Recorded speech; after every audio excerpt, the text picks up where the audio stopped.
Good afternoon, friends. Good evening, depending on where you're watching. A breaking news story just developing out of Madison, Wisconsin. About an hour or so ago, a reported school shooting. Updated reports are now calling for three deceased and the gunman, who is a youth student, who's a student that attended this school in Madison, Wisconsin, the Abundant Life Christian School. So let's take a listen. We're joining you with a breaking news update about a school shooting in Madison, Wisconsin. We are told that multiple people have been shot with injuries at Abundant Life Christian School. Let's listen into an update now from Madison Police. There'll be a secondary briefing that our PIO will let you know about, okay? Today, around 10:57 a.m., our officers were responding to a call of an active shooter at the Abundant Life Christian School here in Madison. When officers arrived, they found multiple victims suffering from gunshot wounds. We train on this almost quarterly. The last time we trained on this as commanders was approximately 2 weeks ago. The protocols are simple. Stop the killing, stop the dying, find out who's doing this. And the officers did that, and they did that adamantly. We had officers from around the county and around the state that came in support of this particular incident. Officers located a juvenile who they believe was responsible for this deceased in the building.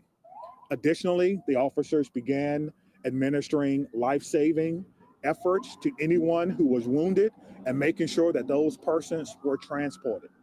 What we know is that a total of about 7 persons were transported from the scene to area hospitals for treatment. We know that at least 3 people have lost their lives, including the juvenile person. I don't have any other information about those persons who have lost their lives, and I'm not going to release that until we have, of course, spoken with family members and ensuring that they are fully aware of this tragic scene that occurred today. I want to thank all of the law enforcement partners and community members that came out to help, our friends at the ATF. I've gotten calls from my friends at the FBI, the State Patrol, the Sheriff's Office, Monona Police Department, our fire department. It goes on and on and on. Because this is something that we all prepare for, but we hope we never have to do. As you can see, we have a unification center that was immediately set up where parents and guardians and loved ones and grandparents wanted to get information about their loved ones, and we wanted to make sure that they were unified immediately. So we were doing more than one thing at one time. We're still going through methodically clearing that school, clearing every vehicle, and making certain that there's no other threats to this community, which we believe there are none. We immediately alerted our mayor's office, and I've been on the phone with her and her office constantly. We also alerted Madison schools. We put the schools on lockdown, but there's no threats to the MMSD schools at this time. But we wanted to make sure that we did our due diligence in this particular case. Again, we're still going through collecting evidence, collecting information, making sure that our community is safe from what is a sad day for our community and for our country. And we have to do a little bit better. I don't have all the answers that you want right now, but I will tell you this: we have some of the best officers in the entire country. Our detectives are amazing. We're going to go and work hard and go through this scene so that we can piece together what exactly happened. Again, there'll be another briefing in about 2 hours, and if I have additional information, I will certainly let you know what that information is. Again, around 10:57 a.m., officers responded to an active shooter. They responded per our protocol. They found the person who they believe was responsible, who was down, deceased. We know that it's juvenile. We know that there are other persons who have lost their lives.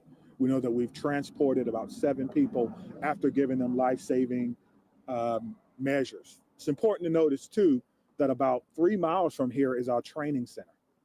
Today, our special event team medics were in training. And so they got to practice in real time. They left the training center immediately and came down here and doing in real time what they were actually practicing for.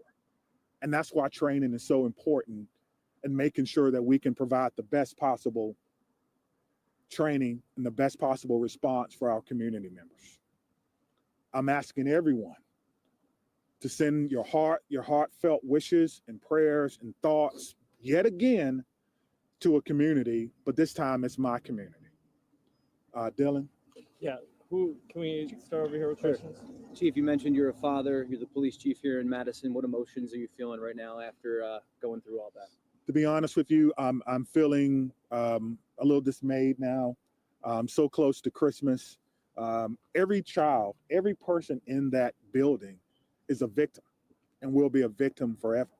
And these types of trauma don't just go away. And we need to figure out and try to piece together what exactly happened. Right now, my heart is heavy for my community. My heart is heavy for Madison, and we have to come together as a community and figure out what happened here and make sure that it doesn't happen in any other place that should be a refuge for students in our community. Right there. What sort of gun-related policies, if any, were in place at the school, and did the school have metal detectors?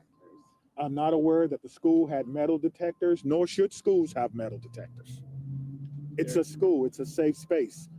So I don't know. Again, it is a private Christian school. It is not under the authority of MMSDs, and that is something that we'll have to look into. Chief, of the 7 victims, how many are students? How many are teachers? I'm not going to give any information about who the victims are, whether they're students, staff, or parents, because we need to make sure that we can notify people. I think that's the most important thing before we go any further. But police they never fired their weapons. That is correct. Correct. Let's follow that one question. I don't know if it's a male or female, but the police department did not fire their weapons. Thank you. Here, Scott. Were the 3 fatalities you mentioned, including the suspected shooter? That's correct. Yes, sir. That's correct. Are the 7 that was transported, are the 3 fatalities within that 7 or addition to that? Yes, within that 7. Yes, thank you. Was the shooter a student at the school? We believe the shooter was a student at the school. Yes. What can you tell us about the status of the other transports?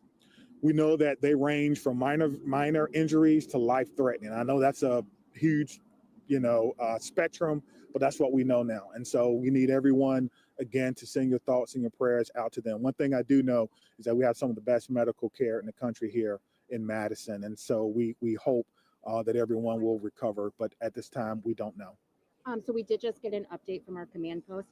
5 deceased at this time, 5 injured. So a total of 10. You know what So kind of total gun of was 10. used? Again, this is a ever evolving situation. Just hearing that, what does that make you think? How does that make you feel? That we have to do a better job in our community on a Monday, right? So close to Christmas, that we're updating victims.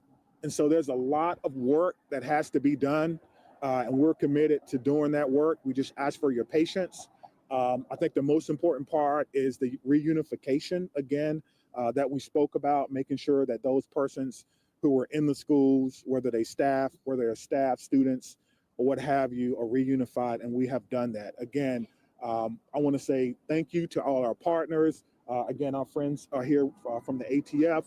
They're going to help us. I heard the question about the gun. I don't know yet, which is why we have a great partnership with the ATF that will help us determine the origin of this gun and where it happened. So I'm gonna leave it at that, and we will have another press conference. Stephanie has the location. We're doing 2:30 at Fire Station 14 in their community room. 2:30, Fire Station 14. Steph, Okay. can you confirm the 5 who are dead? Does that include the shooter? That doesn't include It the would. Are the Yes, victims it would. students, teachers, a mix? Yeah, again, we're not going to talk about that until we notify all the families that may be involved. Again, this is an ever evolving situation, and we're trying to figure it out. What did you say, Has man? the school been cleared? Are all the students out of The school has been through a secondary clearing. We're doing another one now with the help of bomb dogs, just in case. We want to clear vehicles and things of that nature. So we're going to take our time, and we're going to go through, and we're going to do everything that we can. So All right, thank you very much, and we'll see you soon. Okay, Thank you. Fire 2:30. Station 14 in the community room. This is- Are the students still in the school right now? All right, friends. So there you have it. Another school shooting. Unfortunately, December 16th, Madison, Wisconsin. The school is a private school, Abundant Life School. Is shooting. What we know right now, at least 3 people are dead, and these are children, we are assuming, after a shooting at the Abundant Life Christian School in Madison, Wisconsin. Police say that one of the deceased is the juvenile who's believed to have been the shooter, and police did not fire their weapon, so we have to assume that it's a self-inflicted gunshot wound. The shooter is presumably shot himself and is down. 7 people in total were transported to hospitals from the scene. And this school teaches students from kindergarten to age 12. And that's unfortunately what we're looking at here, friends. I'm going to give you guys another quick update. I'll just bring myself back up on the screen. Again, another shooting, unfortunately. And you know what? I got to early on in this, when I listened to this police chief, it made my blood boil, because we send our children to school to learn, not to die. And without metal detectors, without something without something in place to protect these kids, they were sitting ducks. So they didn't stand a chance. I want to just go to a second press conference. Stand by a second. This is just secondary coverage. This is an ABC News special report. Hold on a second. Good afternoon. I'm with Johnson in New York. All right, I just want to go to this secondary report, because I believe that this gives you a little bit more from the scene. So let's just take a look at the scene. This is from ABC News. And there are reports of multiple injuries at Abundant Life Christian School. First responders, you can see there, racing to the scene, the school just a short time ago. Police say the shooter is down, and we've just confirmed through our Aaron Katursky that the shooter is dead. Police are calling it a very active scene right now. The school teaches students from kindergarten through 12th grade. The police chief is walking up to the podium right now to brief the media. So let's go ahead and listen to what he has to say. Coming and talk about how important the media is to our community. But the truth is, today is a sad, sad day, not only for Madison, but for our entire country, where yet another police chief is doing a press conference to speak about violence in our community, specifically in one of the places that's most sacred to me as someone who. Again, I want to just stop it one more time. Thoughts and prayers are all good and well, but when it comes down to it, when an evil act is taking place, all of the thoughts and prayers will not stop it from happening. Laws are there and on the books to stop people from breaking them, but people break them every day, every second, every minute. So there's got to be more than just thoughts and prayers, friends. Who loves education, and to someone who has children that are in schools. So I'm gonna tell you what I know. I'll answer any questions that I can. There'll be a secondary briefing that our PIO will let you know about, okay? Today, around 10:57 a.m., our officers were responding to a call of an active shooter at the Abundant Life Christian School here in Madison. When officers arrived, they found multiple victims suffering from gunshot wounds. We train on this almost quarterly. The last time we trained on this as commanders was approximately 2 weeks ago. The protocols are simple. Stop the killing, stop the dying, find out who's doing this. The officers did that. They did that adamantly. We had officers from around the county and around the state that came in support of this particular incident. Officers located a juvenile who they believe was responsible for this deceased in the building. Additionally, the officers began administering life-saving efforts to anyone who was wounded and making sure that those persons were transported. What we know is that a total of about 7 persons were transported from the scene to area hospitals for treatment. We know that at least 3 people have lost their lives, including a juvenile person. I don't have any other information about those persons who have lost their lives, and I'm not going to release that until we have, of course, spoken with family members and ensuring that they are fully aware of this tragic scene that occurred today. I want to thank all of the law enforcement partners and community members that came out to help, our friends at the ATF. I've gotten calls from my friends at the FBI, the State Patrol, the Sheriff's Office, Monona Police Department, our fire department. It goes on and on and on. Because this is something that we all prepare for, but we hope we never have to do. As you can see, we have a unification center that was immediately set up where parents and guardians and loved ones and grandparents wanted to get information about their loved ones, and we wanted to make sure that they were unified immediately. So we were doing more than one thing at one time. We're still going through methodically clearing that school, clearing every vehicle, and making certain that there's no other threats to this community, which we believe there are none. We immediately alerted our mayor's office, and I've been on the phone with her and her office constantly. We also alerted Madison schools. We put the schools on lockdown, but there's no threats to MMSD schools at this time. But we wanted to make sure that we did our due diligence in this particular case. Again, we're still going through collecting evidence, collecting information, making sure that our community is safe from what is a sad day for our community and for our country. And we have to do a little bit better. I don't have all the answers that you want right now, but I will tell you this: we have some of the best officers in the entire country. Our detectives are amazing. We're going to go and work hard and go through this scene so that we can piece together what exactly happened. Again, there'll be another briefing in about 2 hours. And if I have additional information, I will certainly let you know what that information is. All right, you're listening to this breaking news right now out of Madison, Wisconsin. That is Police Chief Shon Barnes getting emotional, talking about this school shooting at Abundant Life Christian School. He confirmed for the reporters there, 2 people confirmed dead, plus the shooter, who was a juvenile. And at this time, they believe there is no other threat to the community. But he was talking about how his officers train for this sort of scenario on a regular basis, and were training for this exact thing just 2 weeks ago. And as you heard, they're getting emotional talking about this. Let's bring in our senior investigative correspondent, Aaron Katursky. I was listening to you actually talking to your sources earlier. What are they telling you about what played out at this school? Well, sad state of affairs when the police have to routinely train for just this very scenario, but that's the situation we're in. And Madison police confirmed that it was a juvenile who they believe to be the shooter, found dead inside the building. The chief didn't say it, but that implies the shooter may have taken his own life after opening fire. 7 people transported to the hospital, 2 others dead. He didn't give a lot of information about the severity of the injuries or who the deceased were, but he did say that the shooter's a juvenile. It raises immediate questions about how the shooter was able to get a gun inside the building, whether the juvenile actually goes to that school, whether victims were specifically targeted. The chief didn't have any. I just want to take a minute to add a little commentary here.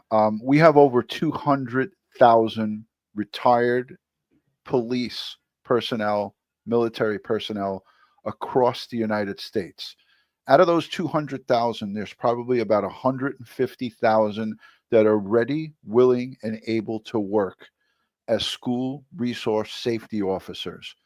I say this to our federal government, our local, state, and all of the people who are put in place to protect our children, to put laws and put different various means in place. The means that need to be put in place is you need someone there and things like metal detectors to stop these threats before they get into the school. You need to stop the threat before it walks through the door or as it's walking into the door. And if there's nothing there, it's like just a free open market for anybody to come in and do that. We send our kids to school to learn. We don't send our kids to school to die. And this has to stop.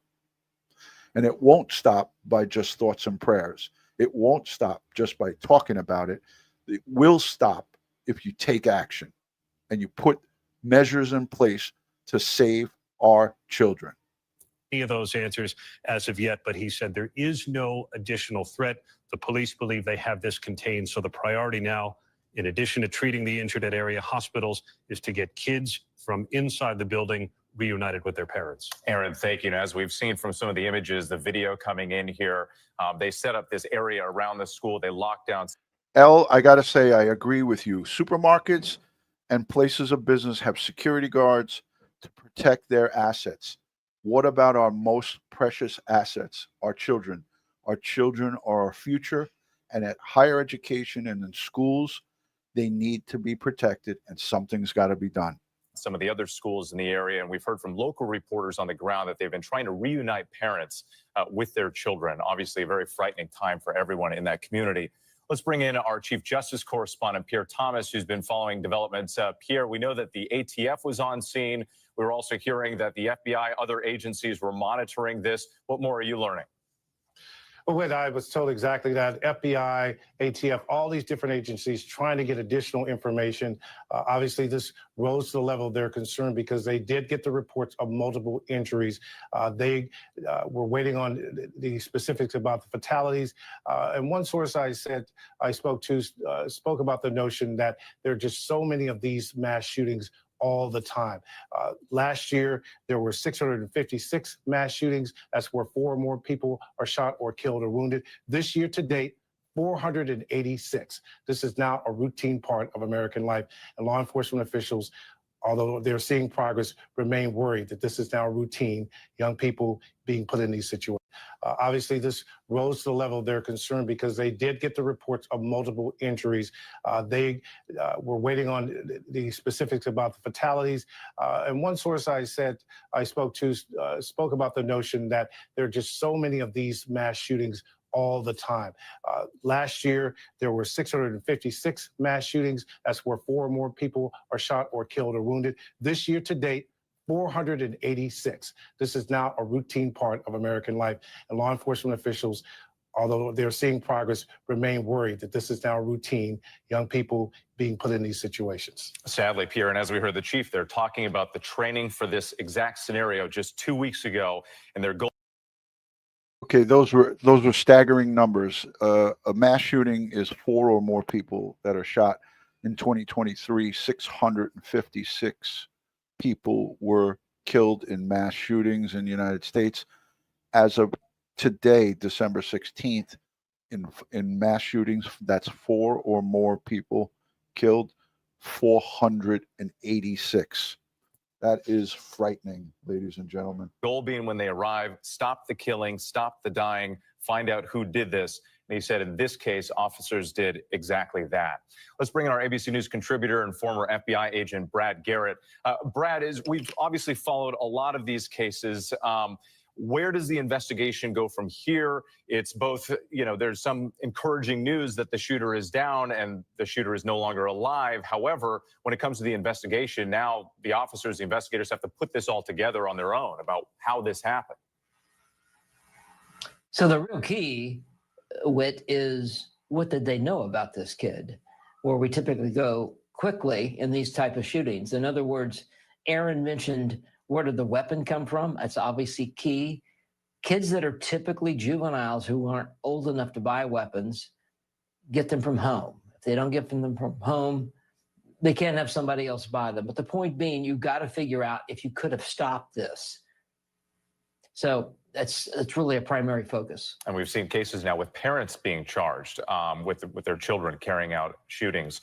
Let's go ahead and listen back to Chief Barnes. He was taking questions from reporters. So let's listen in for a moment. It's a school. It's a safe space that we're updating victims. And so there's a lot of work that has to be done. And we're committed to doing that work. We just ask for your patience.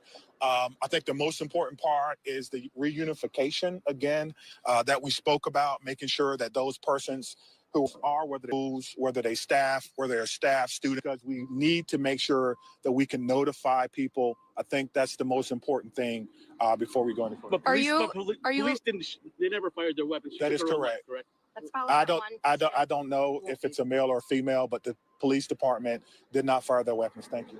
Scott, are the 3 fatalities you mentioned, including the suspected shooter? That's correct. Yes, sir.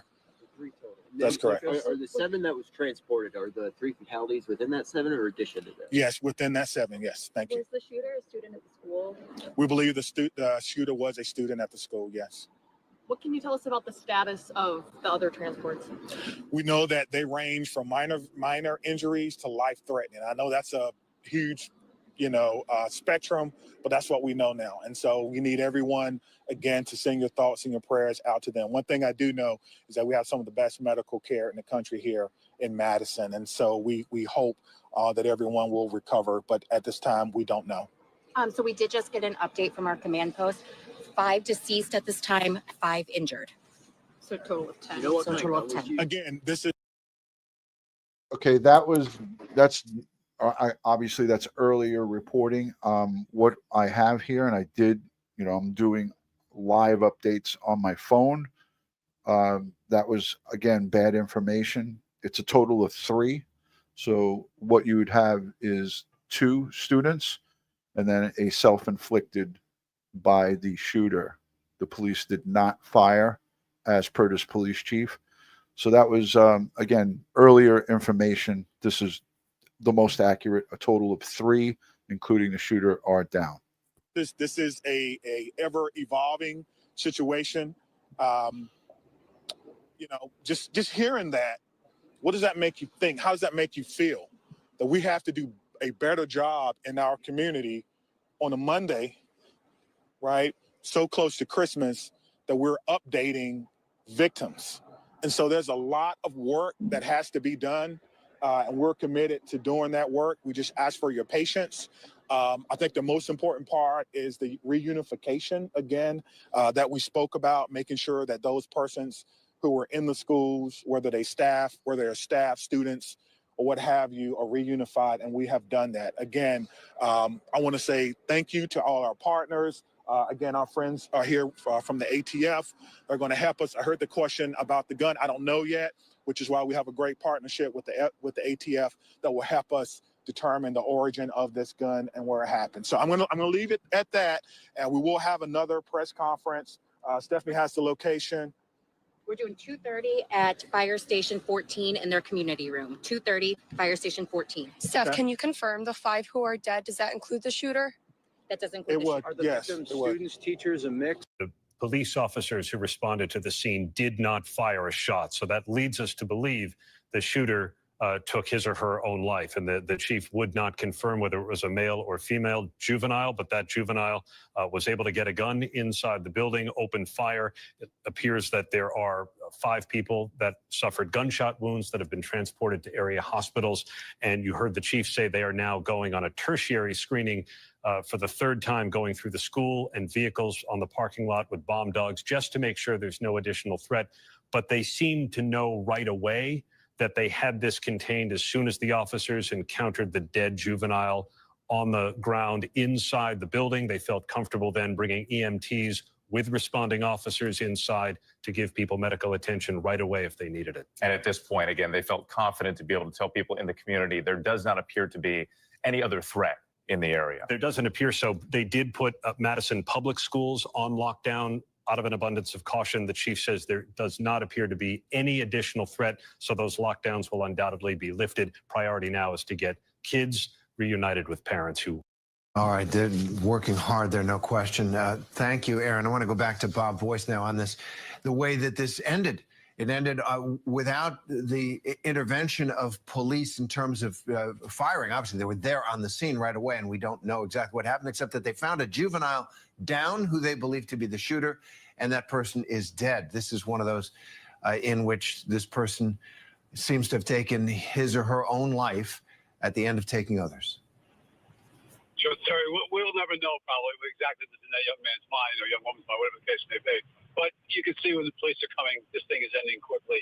It generally forces the shooters to make a decision. And that's when we have these suicides, these self-inflicted wounds, because the police are coming, they can hear them coming in, and police commands as well. The rapid response is the whole thing here. They go in and address this threat immediately right there, and that's something that these officers have to live with every day. They know they have to do this, and that's accepted across the country. Protocols are working in the strangest sense, but they're not stopping anything, and that's the bad part of this. The protocols are working, but we still have these incidents, and that's a terrible shame. Yeah, that is a bigger problem. Thank you, Bob. Brad, I want to go to you on that. So I'm just going to stop it here and give you guys the latest. Schmitty, thanks for joining. Thank you to everybody. Thanks for the moderators, and thank you for all here. School shooting in Wisconsin. Kindergarten to 12th grade, the school teaches. At least 3 people are dead, includes the gunman, which gunman, a woman, children. We don't know the age of the gunman. We don't know if it's a boy or a girl, but at kindergarten to 12th grade are the students that are taught at the Abundant Life Christian School. Madison, Wisconsin. It happened at about 10:57 a.m. Wisconsin time. Police say that one of the dead is the juvenile who is believed to be the shooter. A total of 7 were injured and transported to hospitals from this location. And that's the latest that we have. And I'm going to go to a live update in a few minutes, but let's let the rest of this play. police response might very well have saved lives, given what Bob was just talking about, that cornered and trapped and feeling the thing is over, the shooter seems to have taken his or her own life. And keep in mind, Terry, that by and large, mass shooters know that this is basically a suicide mission in some form or fashion. They either take their own life or they force the police to kill them. And so, yeah, you sort of have to start with that. But I want to pick up on something that Bob brought up in that, yes, we do a much better job. And to your question to me, because we respond so quickly, we save lives. Most mass shootings occur under 5 minutes. My guess is this one probably didn't last even that long, potentially. But the point being, the breakdown across the board is that we're not doing a good enough job collectively in sort of analyzing and looking at troubled kids that are starting to talk in very dark ways. And sometimes it's just talk, but we have to do a better job of keeping track of them. Absolutely. That is a high priority for the country. Brad Garrett, Pierre Thomas, Aaron Katursky, and Bob Boyce, thank you very much for being with us. And we take you now back to WKOW coverage. That's our ABC News affiliate in Madison, Wisconsin, after police say there are reports of multiple injuries, 5 dead, including the shooter at that school shooting in Madison. All right, again, Madison Rios here as we're looking up the Madison area. Again, this is just information that we're going off of from that press conference that was just held moments ago from Madison Police Chief Shon Barnes. Is Madison Rios, are you ready to go again? Can we send things back out live to you right now? And Absolutely. okay, great. Give us a recap. What's happening on your end? Absolutely. So I had mentioned earlier that the squad cars and the first responders, their sirens are no longer going off. We're still seeing them drive by here. As we discussed earlier, 5 people were killed in this shooting at Abundant Christian Life School. And that includes the juvenile suspect that Madison police believe was the shooter involved in this incident. They have not revealed any details about that shooter other than they were a juvenile. 5 additional people were injured for a total of 10 people that were involved in this incident that we know of so far. Now, we were just briefed by Shon Barnes around 12:15 today, and another briefing is coming around 2:30 at Fire Station 14. As these details are coming in, as everything is developing, they will share that with us when they can. Now, I'm going to step aside here. Right behind me here is the reunification site. I believe that they moved this Madison fire truck here to kind of maintain some privacy for those parents and families who are trying to be reunified with their students. And we're right in front of SSM Health Dean Medical Group.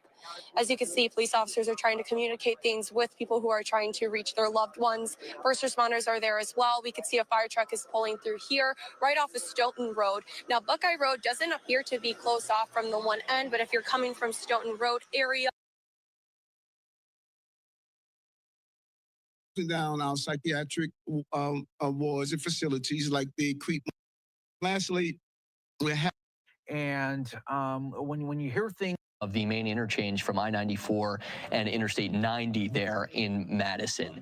And again, all we have heard at this point are that there were multiple injuries reported from this school, Abundant Life Christian School.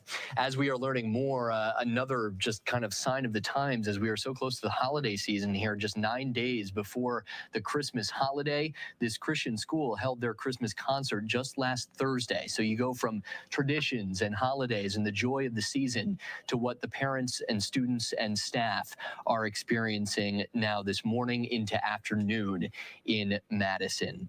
To reset, this is again a small private school on the east side of the state capitol as we await an update from Madison Police. The chief of police is supposed to address the media soon, but here's a map for you, giving you a reference. The two lakes there in the state capitol, but the school itself on the east side of town there, Abundant Life Christian School. And again, the kids are from as young as kindergarten age all the way through high school at this private school.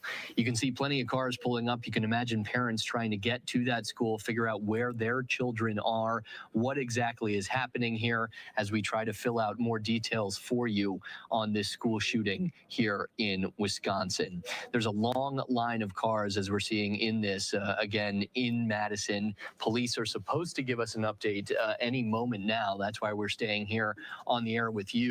There is both the scene at the school in Madison and then a separate staging area where the chief of police is supposed to give an update on what they have learned. Both the Dane County Sheriff's Office and the Madison Police Department, as you can imagine, other law enforcement agencies all respond.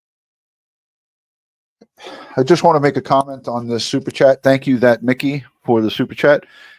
Guns are not a toy. Don't let your children glorify it. Not in a movie, not in a game, not in real life. 100%. Listen, gun owners have to be responsible. You have to secure your weapon. There has to just be more done. And thank you for that super chat. There has to be more done to protect our children. It's not working. These numbers are staggering.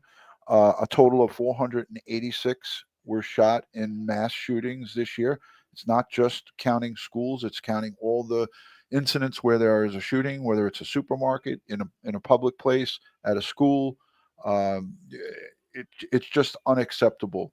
But what's more unacceptable is not doing anything about it to make put procedures in place to help prevent it. And as I said, when you send your child to school, whether he's a kindergartner, whether he or she is a kindergartner or a senior in high school, you do not, and college for that matter, you do not expect to send your children to school to learn and to get shot. They're there to learn. So it's just totally, totally unacceptable. And I think all of us can agree that there has to be something done. The thoughts and prayers are nice, but they won't stop this from happening again. And that's the really hard fact that a lot of people don't want to look at. Responded to this school just really within the last hour or so. The first reports we got here at Fox 6 in Milwaukee of this school shooting happened just before 11:30 this morning. So we're not even going on an hour quite at this point. Still a fair amount of traffic in the area as you're seeing those cars passing by in the foreground here. We are trying to get more information on what exactly is supposed to happen for parents trying to pick up their students and get them home safely as they get updates as well. The moment the chief of police has an update for us, we will take you to that staging area for more. But there was a Facebook post from the Madison Police Department relaying that there were multiple injuries reported in a school shooting at Abundant Life Christian School. We do not know the status of a possible shooter or what the response to that shooting exactly looked like. But so many schools across the state and across the nation, unfortunately, this is part of their preparation now, doing school shooter drills and how you respond to these threats across America. That's the case here in Milwaukee. That's the case throughout southeastern Wisconsin and in Madison as well. But that possibility, unfortunately, it seems, has become a reality for this private school in Madison. We have crews standing by, two of them, in fact, on the way to Madison from the Milwaukee area. We're also working with our sister stations in Madison to try to get you more on this. We will take this live now. This is where I start, and I say thank you for coming and talk about how important the media is to our community. But the truth is, today is a sad, sad day, not only for Madison, but for our entire country, where yet another police chief is doing a press conference to speak about violence in our community, specifically in one of the places that's most sacred to me as someone who loves education and to someone in schools. So I'm gonna tell you what I know. I'll answer any questions that I can. There'll be a secondary briefing that our PIO will let you know about, okay? Around 10:57 a.m., our officers were responding to a call of an active shooter at the Abundant Life Christian School here in Madison. When officers arrived, they found multiple victims suffering from gunshot wounds. We train on this almost quarterly. The last time we trained on this as commanders was approximately 2 weeks ago. The protocols are simple. Stop the killing, stop the dying, find out who's doing this. And the officers did that, and they did that adamantly. We had officers from around the county and around the state that came in support of this particular incident. Officers located a juvenile who they believe was responsible for this deceased in the building. Additionally, the officers began administering life-saving efforts to anyone who was wounded and making sure that those persons were transported. What we know is that a total of about 7 persons were transported from the scene to area hospitals for treatment. We know that at least 3 people have lost their lives, including the juvenile person. I don't have any other information about those persons who have lost their lives, and I'm not going to release that until we have, of course, spoken with family members and ensuring that they are fully aware of this tragic, tragic scene that occurred today. I want to thank all of the law enforcement partners and community members that came out to help, our friends at the ATF. I've gotten calls from my friends at the FBI, the State Patrol, the Sheriff's Office, Monona Police Department, our fire department. It goes on and on and on. Because this is something that we all prepare for, but we hope we never have to do. As you can see, we have a unification center that was immediately set up where parents and guardians and loved ones and grandparents wanted to get information about their loved ones, and we wanted to make sure that they were unified immediately. So we were doing more than one thing at one time. We're still going through methodically clearing that school, clearing every vehicle, and making certain that there's no other threats to this community, which we believe there are none. We immediately alerted our mayor's office, and I've been on the phone with her and her office constantly. We also alerted Madison schools. We put the schools on lockdown, but there's no threats to the MMSD schools at this time. But we wanted to make sure that we did our due diligence in this particular case. Again, we're still going through collecting evidence, collecting information, making sure that our community is safe from what is a sad day for our community and for our country. And we have to do a little bit better. I don't have all the answers that you want right now, but I will tell you this: we have some of the best officers in the entire country. Our detectives are amazing. We're going to go and work hard and go through this scene so that we can piece together what exactly happened. Again, there'll be another briefing in about 2 hours, and if I have additional information, I will certainly let you know what that information is. Again, around 10:57 a.m., officers responded to an active shooter. They responded per our protocol. They found the person who they believe was responsible, who was down, deceased. We know that it's juvenile. We know that there are other persons who have lost their lives. We know that we've transported about 7 people after giving them life-saving measures. It's important to notice, too, that about 3 miles from here is our training center. Today, our special event team medics were in training. And so they got to practice in real time. They left the training center immediately and came down here and doing in real time what they were actually practicing for. And that's why training is so important, and making sure that we can provide the best possible training and the best.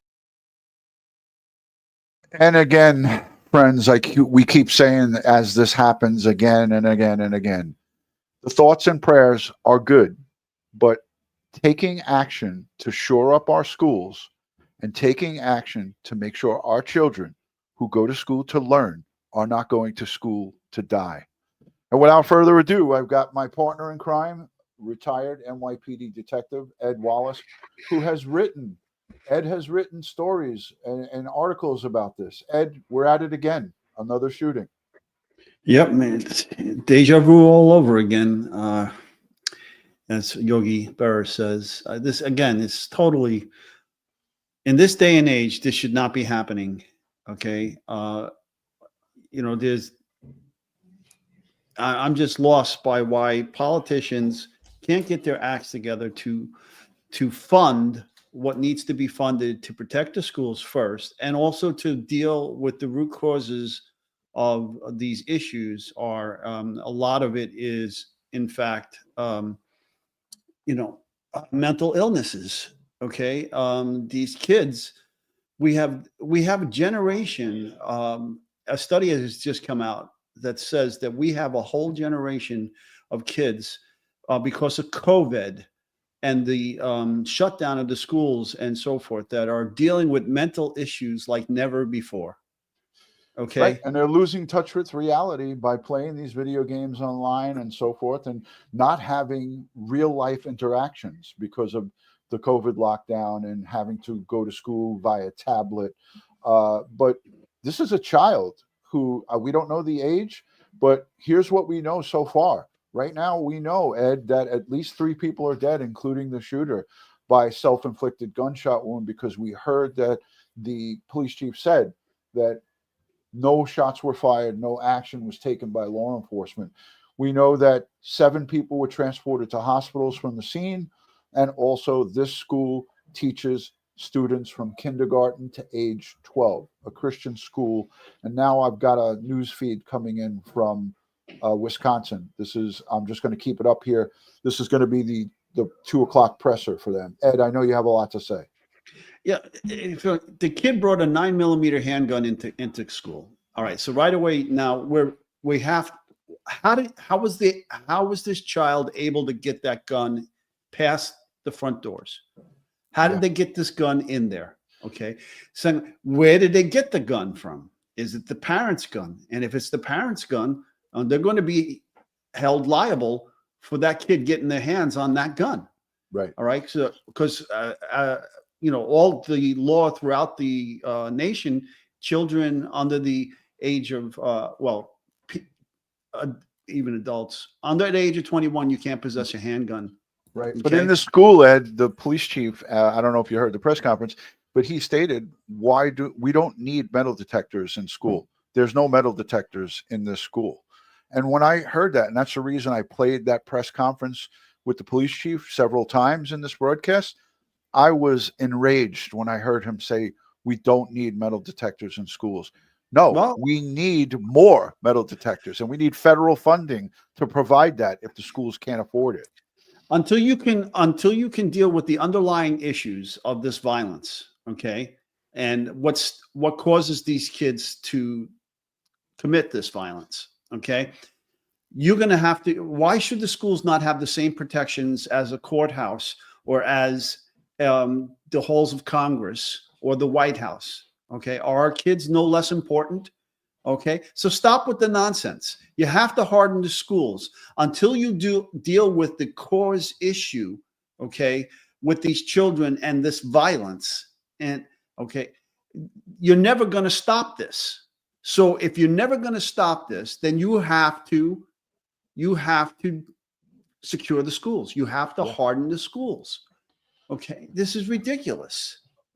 Absolutely. And as we could see, they're setting up the podium for a presser here, and this should be starting in just moments. So if you're just joining in, this is going to be the second press conference. We'll probably get some updated information on the numbers of killed and injured in this shooting. We also may get, you know, further information on the perpetrator who perpetrated this crime. We know that it's a student. We just don't know the age and or if it was a boy or a girl who committed this heinous act. But we're going to hear something shortly here. Ed, we've had this conversation one too many times. And what I notice is what happens here is the redundancy of politicians talking about new laws and gun control and all of this and that. And I made a brief mention of it, that laws are good and all good and well, but they're made to be broken. When a person that's not thinking correctly or is hell-bent on breaking the law or committing a crime, they're not going to say, oh, wait a minute, this is against the law, let me stop. The lawmakers just made a new law. That's just not going to stop it. We need to put things in place that'll help give a chance to save our children. Gun-free zones don't work. Okay. We have to harden the schools.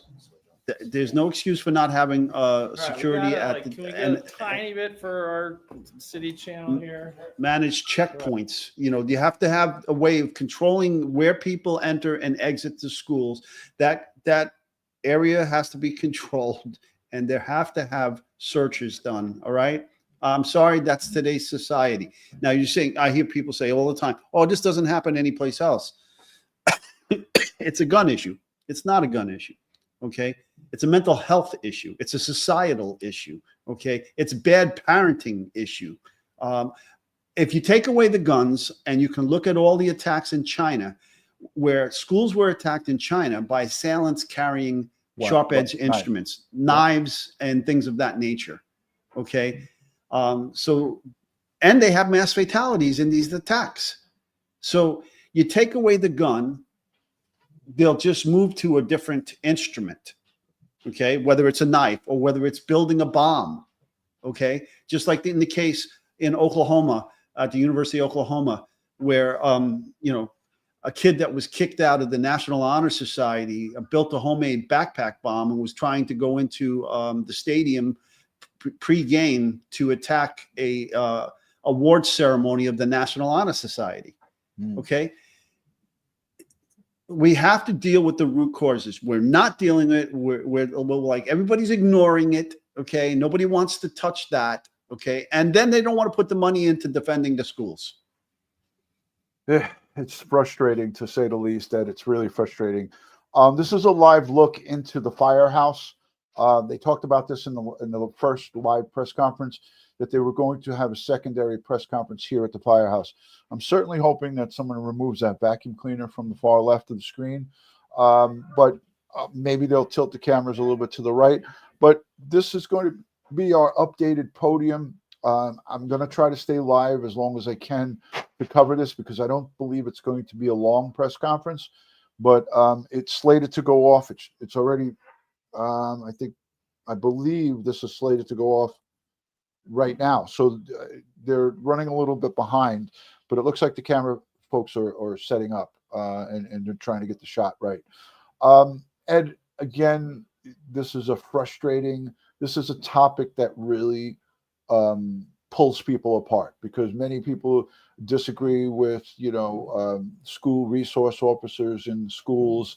I know that many of my fellow retired NYPD detectives now live down in Florida, and one of them, who was a hostage negotiator, spent 27 years on the job in New York, is down in Florida with his family, and he is the school resource officer in uniform at his school, and he loves his job and he loves to protect his children that go to that school.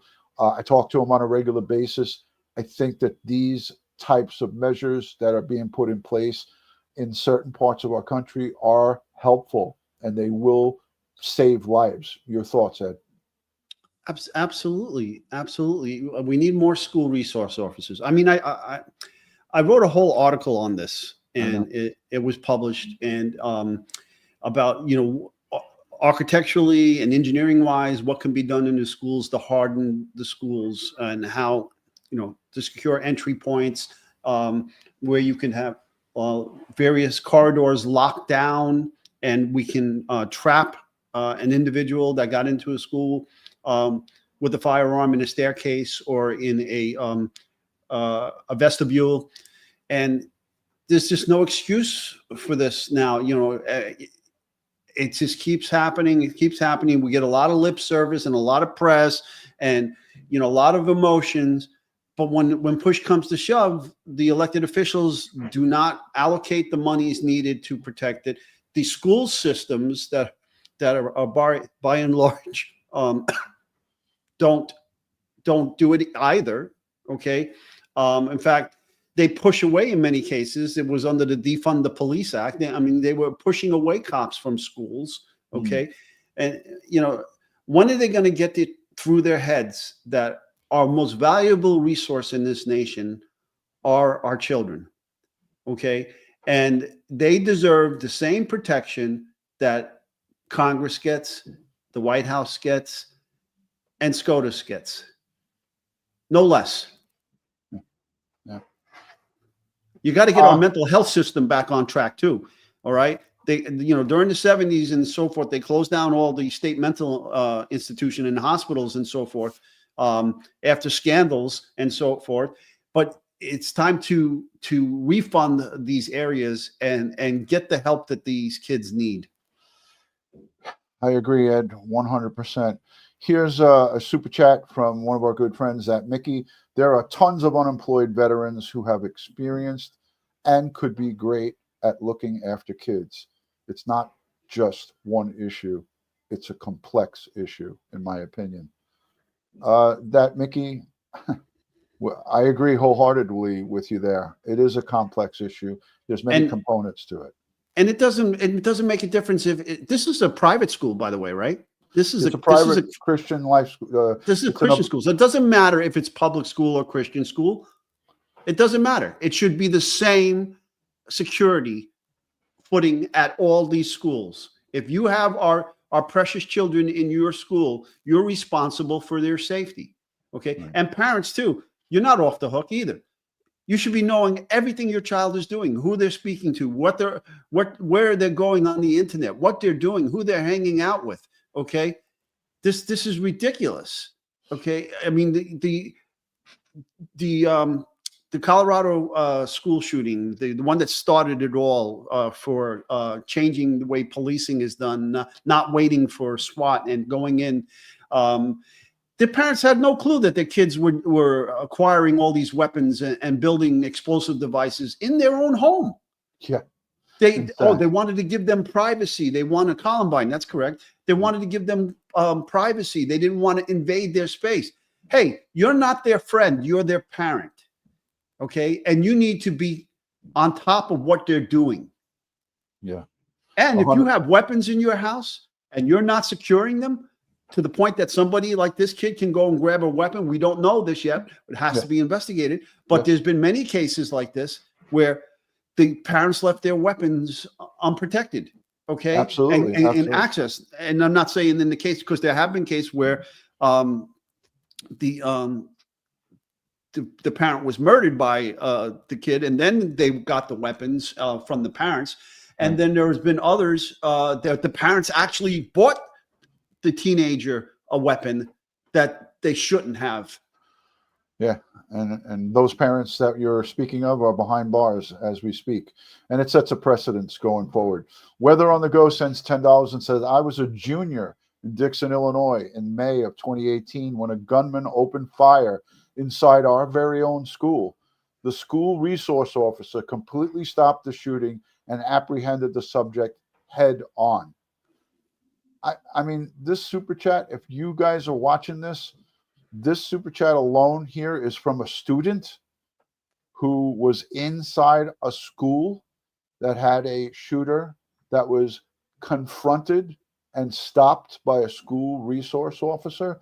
These folks, these men and women who are willing, ready, and able to defend are out there, and it's plentiful. Ed, I gave that number. There's over 200,000 retired law enforcement and veterans from the military. Maybe 150,000 of them are physically able to do it. But that's a very large pool of potential candidates that could be employed to save, put in place to help save our children in schools. And here's a super chat that is proof of that working. So, I don't know. Well, if an adult is not securing their weapons, properly, then that's irresponsible, and maybe they shouldn't have a weapon. Okay. Yeah. Look at this comment, Ed. This is, and again, beautiful messy ball. Thank you for being a member for a month, and thank you for putting this comment out there, because this is also part of the story. Teachers are also teaching that law enforcement are racist and evil. They breed hatred. As a former teacher, it pains me to say that. I mean, look at this statement. This is what is being taught in some schools. And we can't say it's being taught throughout all schools, but this is what is being fed to the youth. Is that a good message to send as a teacher? No, in fact, I read an article today that says the CEO shooter was radicalized at his Ivy League university. And it makes perfect sense, because there was this Ivy League professor from that same school who was praising him afterwards for his radicalization and for his commitment to his cause. Yeah, yeah. And again, we're not saying that all teachers are teaching that. Here's some of the outrage coming from Ariela's myth. Which teachers are teaching that? Because I sure as hell am not. Again, nobody's saying that all teachers are teaching it, but that's a statement that was highlighted in a super chat from a former teacher. Yeah, well, it's understood that not all teachers are doing this. It is a handful, not the majority. Right. Yeah, there's some bad actors in everything, and unfortunately, you have that going on. But look, you just mentioned that there's a report that Luigi Mangione, the CEO, the shooter of Brian Thompson, was radicalized by some of his teachers in his Ivy League schools that he attended. That's troubling, to say the least, if that in fact is a true report. I don't know when. Does anybody have any intel on when this presser is supposed to go off? Because I'm already an hour here. I got a bunch of things happening around me right now. Does anybody have any intel when this press conference is supposed to go off? Is it 2:30 their time? Because I see the clock in the background. I think I could stay for it. If I can't, then I'll just upload it for you guys. But I do want to play this. I do want folks to see it, because this will give us the up-to-date, minute-to-minute of what they have and what they're going to be able to release. Does anybody have any info? I'm looking into the chat. So what I have here is it says soon an update, but what I have here is 2 dead and 6 wounded. Yeah, and so I had a total of 7 brought to local hospitals, and this was what I just Google searched just now. But again, this is fluid. At least 3 people are dead, including the shooter. So this could be 2 students and the shooter. A total of this is from 25 minutes ago. What do you got? What's your time frame on what you have there? All right, I got two dead and the shooter, right? And then 6 wounded. Yeah, so this report has 7 total. Maybe that includes the suspect. I don't know. But look, people are saying that this is going to be at a 3:00 press conference, so I'm not going to be able to stay for that. But again, I want to thank everybody for joining, everyone for coming in and engaging. I know we all have different thoughts and opinions, but as long as we do it respectfully, I think that it's a good way to have a conversation. And Ed, somebody in the chat said, hey, could you and Ed open up a chat room or some type of place where we can have a discussion about this? And I think that this should be something that we could discuss, because ideas are exactly that. Ideas, they're very good to throw around.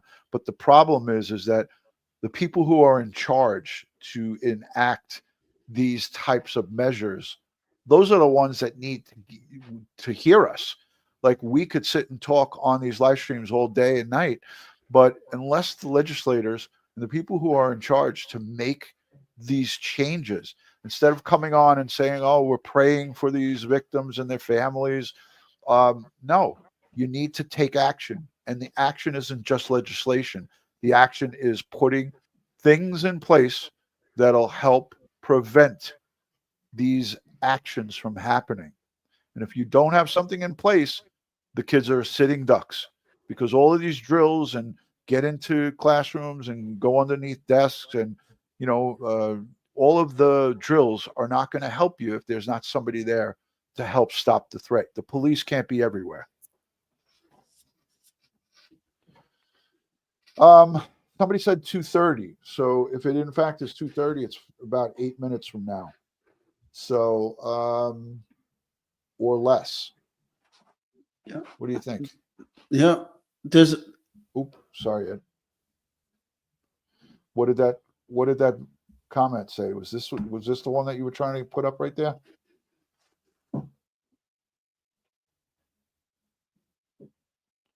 Yeah. All of these things play a role in this, and last ditch. All of that plays a role in it. Also, we have such division in our nation where people are so polarized by these issues, and we have to get to some common ground here and some reasonableness. Everybody should be thinking in terms of reasonableness. Okay. Everybody has a knee-jerk reaction to these things, but we have to calm down those knee-jerk reactions and look for reasonable stability and answers that are not just lip gloss. Okay. Yeah. I agree wholeheartedly, and I think the majority of people agree that actions speak louder than words, and people can talk all they want, and politicians can talk all they want, local officials can talk all they want. If they do not take measures to stop this from happening or to help prevent it from happening, it's going to continue to happen. We'll be back at this again. Social media, it's the invention of the social media and the internet itself has been a double-edged sword to our society. And it's not just America, it's the world in terms of mental health. Okay. What is going on with all of this social media stuff, whether it's Facebook or whatever social media you're using, is causing so much damage to our children. Okay, and I do believe, and as a parent, you limited access to your children. Okay, just like you don't run out and get them a smartphone. Okay, until they're old enough to understand and use it properly. Okay, maybe you get them a flip phone for emergencies if that is the case. But you gotta understand who they're talking to, what they're looking at. Okay. And if you're talking to your children at dinner time, say, or you're having conversations with your children, you should be picking up on what they're saying, because if you listen to the conversations, if you listen to what they're saying, they're telling you where they've been and who they're talking to, all right, by the subjects that they're choosing to talk about. So you should know if your kids are going down the wrong road. And then you need to jump in there and stop it and take control. You got to limit access. Yeah, RAS Illusion says, agreed, Ed Wallace. Not teaching kids the truth is damaging them. No doubt about that. So you got a lot of people who are agreeing with you here, Ed. We have more kids suffering from mental illness these days than we did growing up as a kid. And why? Because you can't get the kids out of the house today. When we were kids, you couldn't keep us in the house. Right? We were always outside playing with the neighborhood. We had social interaction face to face. Today's kids, all their social interactions for the most part are on their phone or their computer. Yeah. Very unfortunate. Like, I have a rule in my house. Like, when I sit down with my boys, the rule is the phones are shut off, including myself and my wife. We put the phones down. We disconnect when it's dinner time, or when we're getting together as a family. I require that, the phones, unless it's completely necessary, be put down. So it's not that I rule with an iron fist. I just see it taking away from family time, and like you said, Ed, when we grew up, there was none of this stuff. There was no cell phones. You wanted to call somebody, you had to pick up a house phone and call somebody. You wanted to go and talk with somebody, you would go to their house to talk to them. That doesn't happen anymore. And this is the day and age that we live in. We walked as kids. We walked all over our neighborhoods. I walked to and from school, Right. from first grade on. Okay, to and from school, and then all through junior high school and high school. Okay, now parents get arrested for letting their kids do this. Right? They call them free range parents. If you let your kids go out and face the world, or you walk to school or walk to a store and pick up, some groceries and then walk back home. It's unbelievable. Yeah. Look at Angela says, you go out in the public, and I see this if we go out to dinner sometimes. Like if we go to a local spot in my community, I see kids with the iPads and parents with their heads in the phone, not talking to their kids, not interacting with them. And the kids are screaming and carrying on and being loud, and nobody's taking action to try to stop it or take the kid outside or whatever. They just let them scream and carry on with their iPads in front of them and their devices. And it's just that disconnect. And that's what also is part of the contributing factor to some of our societal woes, if you want. Yeah, well, some people believe that sticking that iPad in front of the it's like a kid binky. is the way It's of a binky. parenting. That's the equivalent of a binky. You would put like a little thing in a little binky in the mouth to keep them quiet or whatever, or to keep them occupied. Now they're giving them an iPad or some type of device. I think they're getting ready to come. They just did a sound check, so I think they're going to be coming out in a couple of minutes. Let's see. We got a super chat up on the board. Beautiful, messy ball. Like Ed said, it's multifaceted. I think saying MH is also a bit of a cop-out. Why does America have so many more MH issues, mental health issues, abbreviating, than other countries? We use more medication and have more chemicals in the food. Great super chat, and I agree. Yeah, it's I don't know the statistics as it pertains to America versus other countries, but I would assume that other countries are experiencing similar issues because everybody mental has health. fun. Yeah. And also, look, my son just traveled to Paris and was in Amsterdam. He sent me pictures out in the public, and everybody had their face buried in the phones. Yeah, Matty boy, I agree. They could not survive today, these kids when we grew up. Yeah. Matty boy Sully, a Marine father who is an NYPD duty captain. May he rest in peace, Mr. Sullivan. Matty boy, we appreciate you. We thank you. And if you're a 60s or 70s baby, you know what we're talking about. Or even someone who was a child in the early 80s. None of this stuff was in existence. And I think that's some in part of the reason why things go wrong. Let's see. I'm going to put the audio on and let's listen. Anybody have any questions? Hashtag DutyRon, hashtag Ed, and we'll try to get to them. Callie Dime, thank you for being here. Let's do this real quick. Where are you watching from? City, state, or country, so we could see you and say hello. Also, if you're new, just first time coming across this live stream, make sure you hit the thumbs up and subscribe. Let us know if you're new in the chat. I see Rhode Island, New York City from Claire, Boston in the house. Good to see you. Tennessee, Oklahoma, Reno, Nevada. Nice. Hello from Denmark. Williamsburg, Virginia. Hello from Melbourne, Australia. Good to see you. Thank you for joining. Anybody new joining in? What do we got up there, Ed? Okay, that Mickey. Okay, I had to break my son's heart by taking away a game he loves because he became aggressive. Good for you. We enjoy other activities now, and he has become himself again. To think just a game had that impact. Yes, it happens. Yes. Unbelievable. Mhm. Unbelievable. A lot of people checking in. St. Paul, Minnesota, Pittsburgh, Pennsylvania, Lansing, Michigan, Toronto, Canada. Good friends in California checking in as well.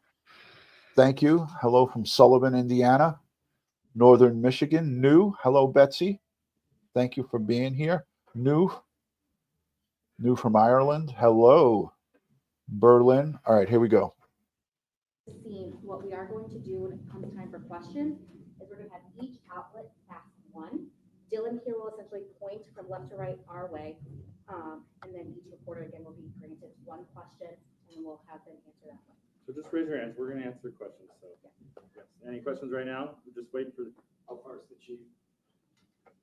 That's a public information We'll officer see you right in a there. second. So it's going to be Police Chief Barnes, and then Fire Chief Carbon, and then Madison Mayor Satya Rhodes Conway, and then County Executive Melissa Agard.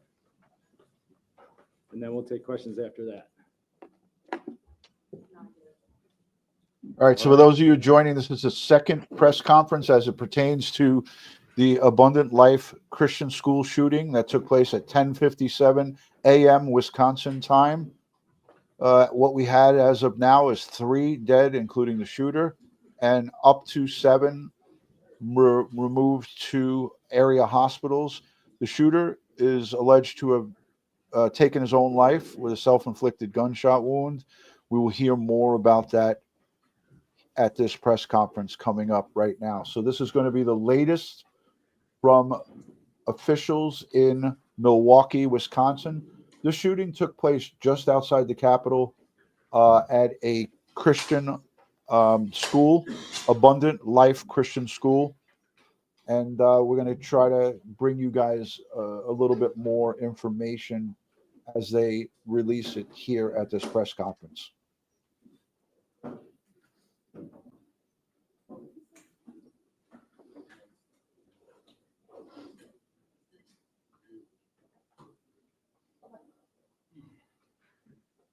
Say hi to Timmy Acosta. He's in the audience here.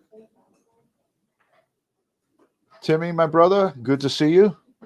Good to see you. Yes, I did misspeak. Someone said I said it was the location was wrong. Yes, I appreciate the correction.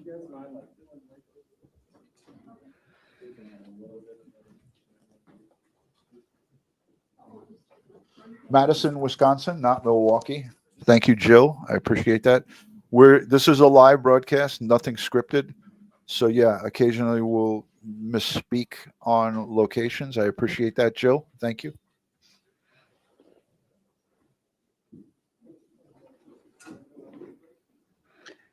Edinburgh.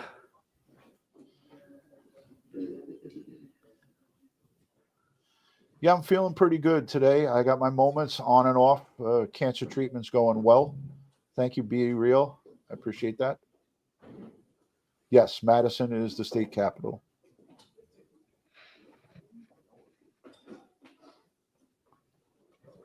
Retired 911 dispatcher, willing to grow. Thank you for your service. That is not an easy job, ladies and gentlemen.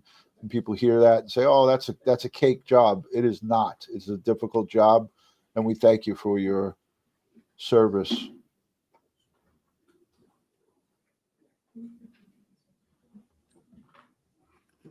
Vesper, I got 10 hours and 45 minutes of sleep last night. So yes, I am definitely getting sleep. Thank you. Barbara George, much love. Keys from the Crypt, thank you. You know, for those who say that we have a gun problem here in the United States, if you look at the amount of guns we own as a nation and as a people, if we had a real gun problem, our numbers would be much higher than they are. It's not the gun. In fact, if you really want to know, you know what kills more than gun violence? Medical malpractice. Okay, and then more than that now, just leaping that by leaps and bounds now is fentanyl. Okay. Yeah, fentanyl is killing so many young men and women across the United States, across the world for that matter. But we do have a big problem with that here, drugs. I mean,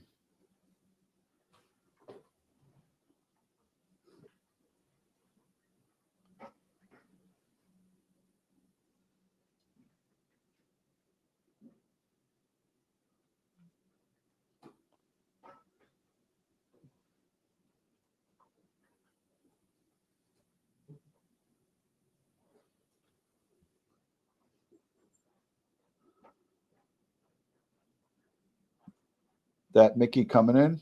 Ed Wallace always dishing us the facts. Thank you, Ed. This has to be the longest waiting press conference that I've ever attended on a live stream. But yeah, I want to hear what they have to say. I definitely want to hear what they have to say. So guys, stick in there. Police chief and the executives, county executives, supposed to talk. Fire chief, and they are fashionably late to the press conference. I believe it was supposed to. I just did a Google search. It was supposed to start at 2:30 Wisconsin time, and they're just running a little bit late. All right, here we go.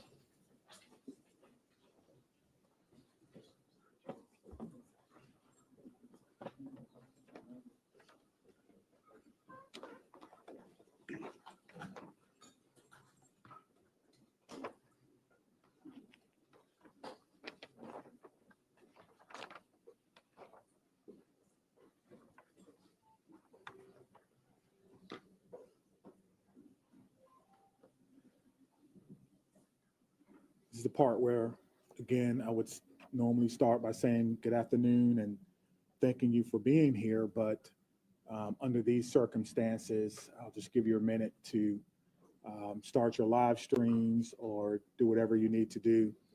And while you're doing that, my name is Chief Shon Barnes, SHONBARNES.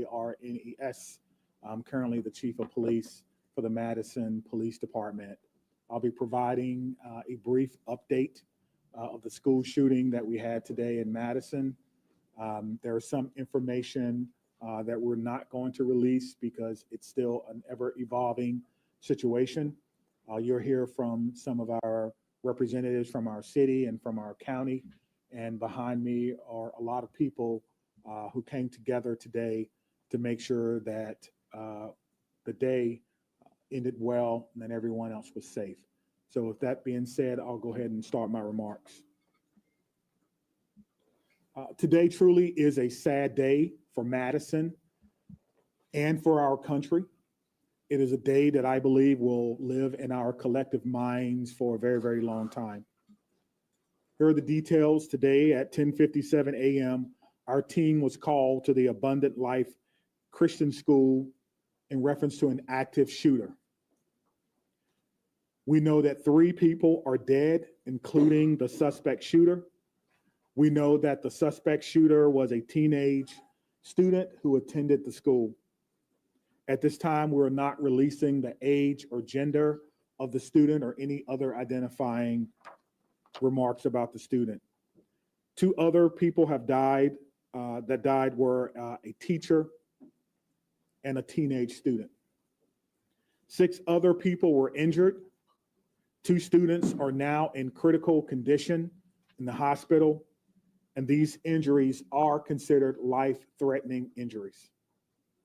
4 students are also at other area hospitals with non-life-threatening injuries.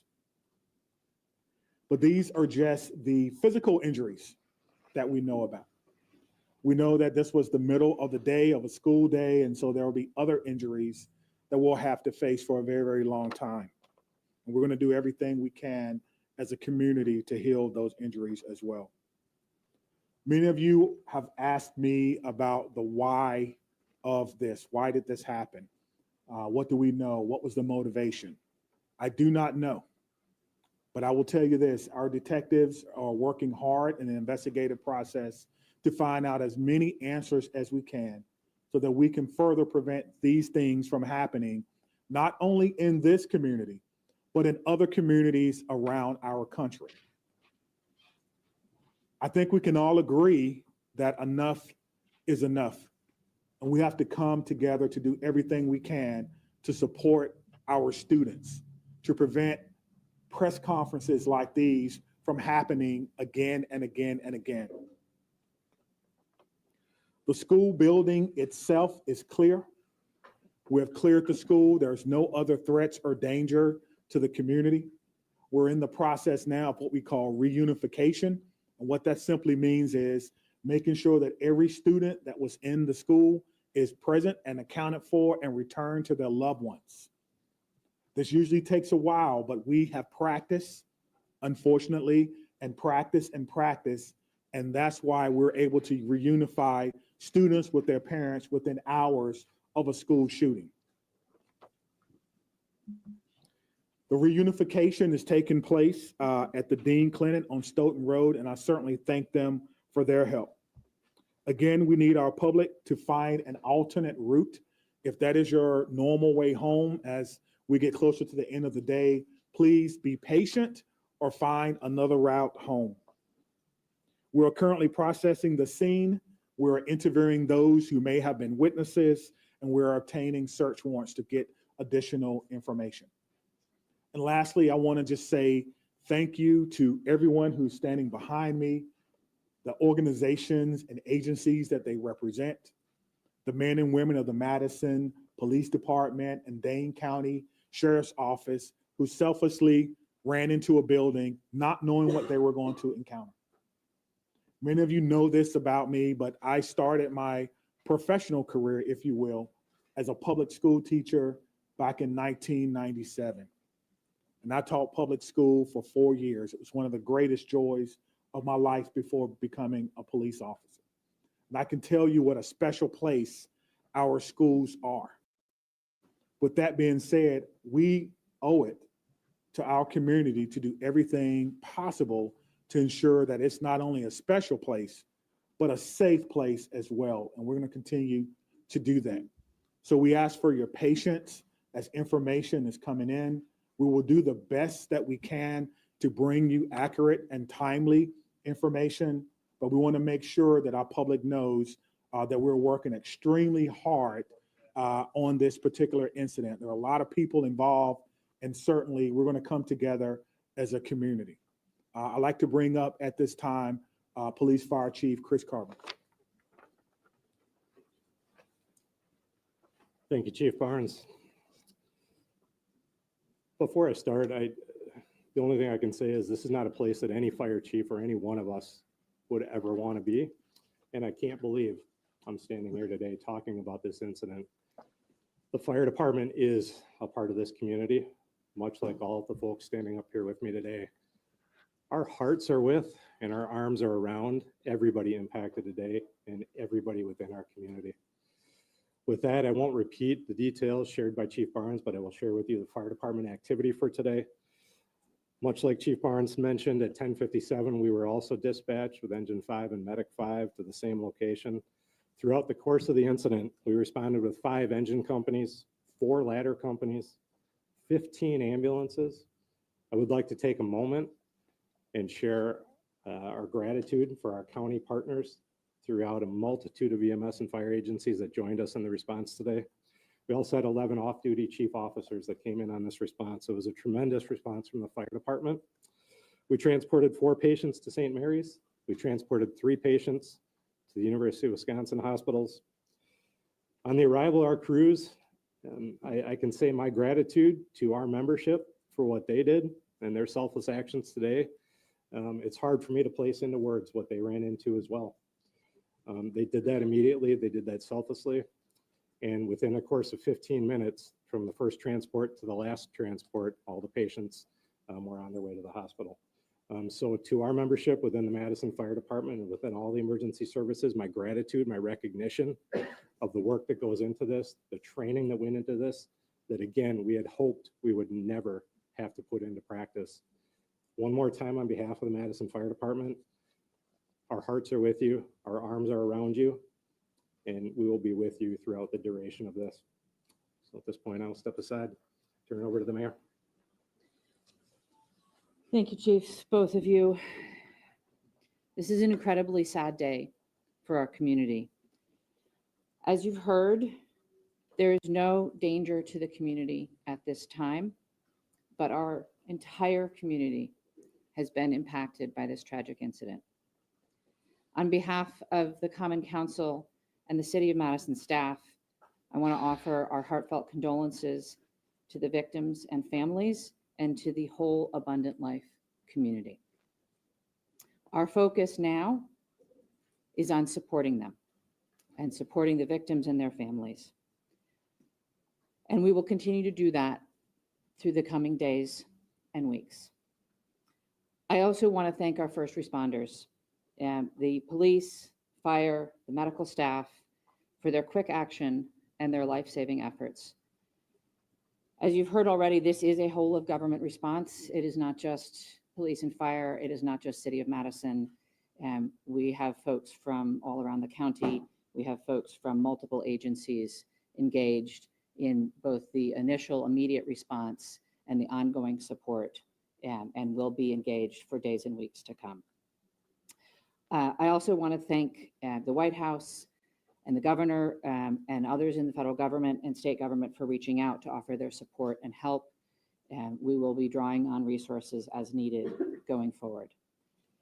But the most important thing right now is to make sure that we are centering the victims and their families, and that we are doing whatever we can to support them and to help them heal, and to lift our entire community up through this difficult incident. I am on record that I think we need to do better in our country and our community to prevent gun violence. And I hoped that this day would never come in Madison.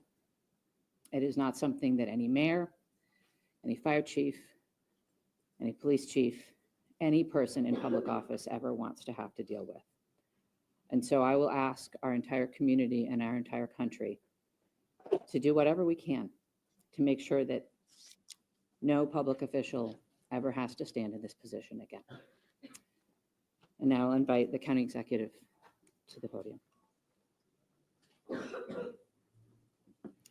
Good afternoon, everyone. Today, our community is reeling from the heartbreaking and senseless tragedies at Abundant Life Christian School in Madison. As a mom who received a text from her son at a high school here in the city of Madison wondering if he was safe, I can tell you, this hits you in the gut. Our community is better than this. Our country is better than this. Cannot continue. My heart goes out to the victims and their families and the students and the educators, and the list goes on and on. Every one of us is affected by this unimaginable and unacceptable violence that has hit our community today. In school community.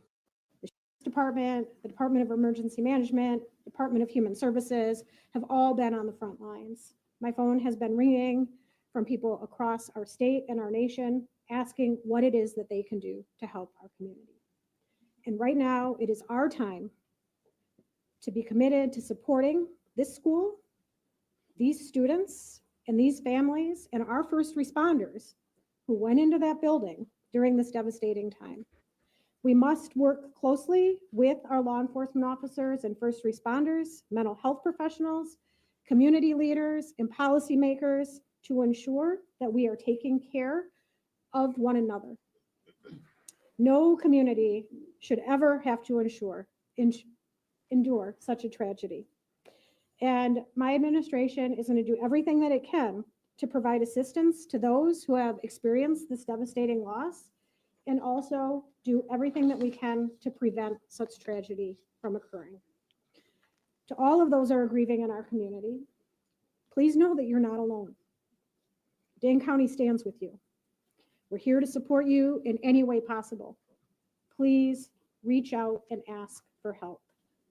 The governor's office, as well as the mayor's office, and I will continue to update the public as we learn more. But please understand, there are many things that we cannot share with you right now. This is an active investigation. This is an active case. The SSM Health Clinic near the intersection of Buckeye Road and Stoughton Road is the reunification center. I know that that has been out, but we need to make sure that folks know where it is that they can go to be reunited with their children. Again, in the coming days, we are going to make sure that we are supporting those that have been most impacted by this. But folks, reach out, ask for help. This does not need to be the reality of our community. Thank you. All right, we'll start over here with questions. Just raise your hands. How did this unfold? Can you give us a bit of a timeline, how you officers got into the building? Sure. We received a call at approximately 10:57 a.m. Someone from the school called 911 to report that there was an active shooter. That means something different to us. Obviously, there's different protocols that go out, tone alerts even, so that even if officers are busy doing other things, they respond. One of the things that I do want to note is that our training center is about 3 miles from there. We have special event team medics, those that work with the fire department, responded to this particular scene from their training day. So what began as a training day became an actual day. And so that's how this call originally came. Nicholas, did you have a question? What can you tell us, if anything, more about this shooter and what their motivations were, or if you made contact with their family members? Anything updated on that? Sure. There's nothing new that I can tell you about the shooter at this time. Again, as difficult as today is, that's still someone's child that's gone. That's still someone that has to deal with what happened today. And so we want to make sure that we can ensure as much cooperation as we can. You asked me about why, as I stated before, I don't know why. And I felt like if we did know why, we could stop these things from happening. But what I will tell you is, as soon as we are done with the investigation, any information that we uncover that will not compromise the safety of anyone involved or compromise the confidentiality of any of these children that are involved, we'll tell you. I just ask for your patience. All right, over there. Sorry, go right ahead. Chief, what kind of gun was used today? We know it was a handgun. We know a handgun was recovered. All right, sit down right there. Was the shooting confined to one classroom, or did it spread out throughout multiple? We know it was confined to one space. I do not know if it was a classroom or a hallway. One of the things that we've gotten very good at, certainly different from in my day, is that if you do not need to be in a crime scene, you do not need to go to a crime scene. And so the crime scene and those persons who were involved, they have that crime scene locked down. I did not go or enter into that crime scene. But if you can imagine, most schools, the students go together, but they are segregated. So on each different floor, in each different group. And so there's no evidence that anyone else was injured that was not in the age group. Danielle? What can you say at this time about how school staff responded? I cannot speak to how the school staff responded. We did have injuries, but it could have always, of course, had additional injuries. I do not know what the school's protocols are. Again, this is a private Christian school.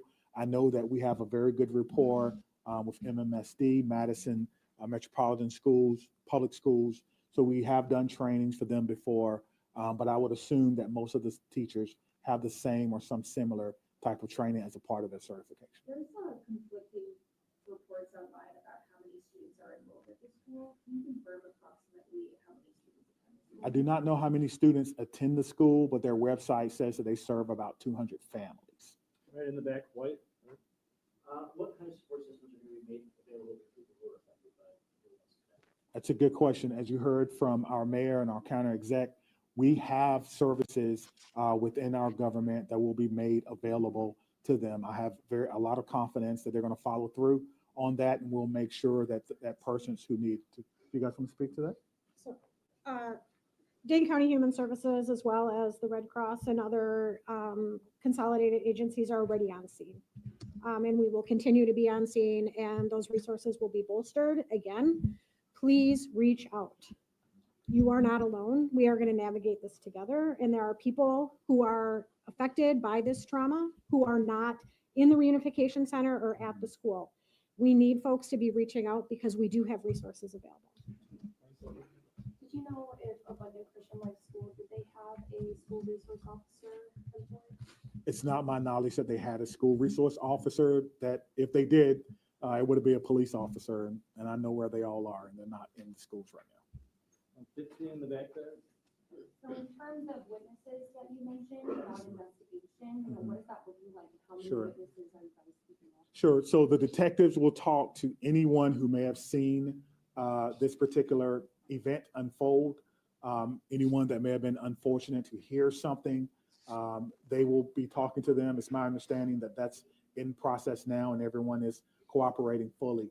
That will give us an idea of not only what unfolded, but it could answer the question to motivation, because again, the students who unfortunately had to witness this. But that's not something that we want to rush. We're not going to interrogate students. We're going to give them an opportunity to come in and speak to what they may have saw when they feel ready, which is why some of these questions can't be answered right now. All right, Spectrum, how do you reassure the community that it's still okay to go back to school? I mean, everybody's got kids, and I think, maybe it happened at this school, but there's everybody that's got a kid anywhere, right? This in Kent County, it's gonna be hard. Yeah, I think you're asking me, how can I say 100% that no child will ever be harmed in school? I can't. No police chief can. But all I can tell you is that we have systems in place so that if something happens, we can respond like we did today. I can tell you that our mayor and our county exec has committed resources to not only public health, but also mental health. I can tell you that every teacher that I've ever had contact with at MMSD cares deeply about their students. Every staff member, I talk to staff members all the time who tell me things that are going on in the schools and want to do whatever they can, even if it's under anonymity, to let me know that they want to have a safe school. So my reassurance to the public is that if you see something, say something. If you know someone who may be going through a difficult time, please reach out to someone. And I think what I can do is make sure that our police department is transparent and open and honest and inviting for people to call and give information. I think MMSD does an excellent job of that. And the same thing can be said for any other private school. If you want to give information or you need someone to talk to, I can promise you we'll have someone there to get that information. All right, understanding that this is a private school you may not be as familiar with, what can you tell us about some of the physical measures that are in place in this school, whether it's metal detectors, secure entryway, cameras, et cetera? Yeah, that's a good question. I've never been in this school, unfortunately. I'm not aware that there were metal detectors in the school. That's something that we can certainly look at. Most schools have some form of surveillance or public space cameras, but that will be, of course, part of the investigation process. I just want to say in the first news conference, he said no schools should have metal detectors in it. He definitely said that. So I just want to put that out there. You said 7 were injured and 6 were hospitalized. Does that mean one's been treated at least? And secondly, is the shooter's family cooperating with the investigation? Yeah, so that's 2 questions, but let me try to handle the first one. So I'm trying to go back to my notes. So we do know that one person was pronounced at the scene. And so that may be the 7th person, but we can get you all that information just when we're done. I'll have my PIO give that to you so you can report it accurately. And what was your second question? Is the shooter's family cooperating? At this time, yes. So you have made contact with the shooter's family? We have. And what were the steps to do that? It's through the investigative process. Okay. Is the shooter's home being searched? We've heard we've got some information about that is ongoing. Yes, obviously, once we have identified, we have initiated a search, but we think that search is either ongoing now or that search may be concluded. Of course, it's about safety. That's the first thing, making sure that people are safe, and then we'll go from there. This has been, this has been an amazing day for everyone. And so if you have someone who is deceased, who may have been a shooter, you want to make sure that their family is okay. You don't know. And so that is what we're doing right now. It is about the safety of everyone. This is going to be a long day for the Madison Police Department. We just want some of your patience. Have the school had any prior threats? And then just, jumping off of that, do you know if the shooter had any prior contact with law enforcement? We do not know that the shooter had any prior contact with law enforcement, but I did do a check of the school. There were some calls, but they were like 911 hangups, things of that nature. There was nothing that suggested that the school was a place that violence would occur. Chief, I know that you. And no officers fired their weapons. Okay. What are these search warrants you're executing? Are they at the residence on like the device the shooter had? I'm sorry. The extent of the search warrants. Yeah, so the extent of the search warrant is to be able to go in a place that we don't have permission to be in and make sure that everyone is okay. And then if there's any evidence that we think we need to collect, we could only do that with the use of a search warrant. And so again, we have to determine if there is evidence that we will need. Everyone wants to know what led up to this. Are there any additional? All right, Ed, I'm going to stop it there because I think we heard enough of this. We're not learning anything. Yeah, we're not learning anything. He's not giving out any information, but we do know at least 3 people, confirmed total 3 people, a teacher, a student, and the gunman, who we do not know if it's a boy or a girl. We know that his parents are cooperating. His or her parents are cooperating. We know that there was, according to the police chief, that there was no SRO officer in that school. We know for a fact that he confirmed also that there's no metal detectors to his knowledge in that school. And again, in the first press conference, he was asked about metal detectors, and he said that he didn't think that any school would need or has in that immediate area that he services have metal detectors in it. We'll see as this all unfolds. But this has been a 2-hour live stream almost, and we've covered both the first initial press conference and then the secondary press conference, which no information was given really at all in regards to this, other than the amount of people who are injured, taken to hospitals, and so forth. So again, this happened at Abundant Life Christian School in Madison, Wisconsin today at about 10:57 a.m. local time. And this is where we're at. Ed, any final thoughts before we end?